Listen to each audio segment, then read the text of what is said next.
நிலச்சரிவு என்றால் என்ன? பாறைகள், கற்கள், பல்வேறு விதமான மணல்னு பல அடுக்குகளால் உருவானது தான் நிலம்.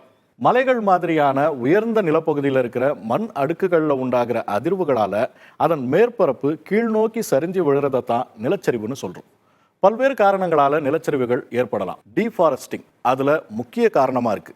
நிலத்துல அதிகப்படியான தண்ணீர் தேங்காதபடி அதை உறிஞ்சி வேர்ல வச்சுக்கக்கூடிய மரங்கள் அதிக அளவுல வெட்டப்படும் போதும், கட்டடங்கள் அதாவது கன்ஸ்ட்ரக்ஷன்ஸ் அதிக எண்ணிக்கையில் நடக்கும்போது, மலையின் வடிவத்தில் மாற்றங்கள் நிகழும் போதும் மேற்பரப்பு வலுவிழந்து கொஞ்சம் கொஞ்சமாக நகரத் தொடங்கும். அந்த நகர்வு அதிகரிக்கும் போது நிலச்சரிவு ஏற்படுது.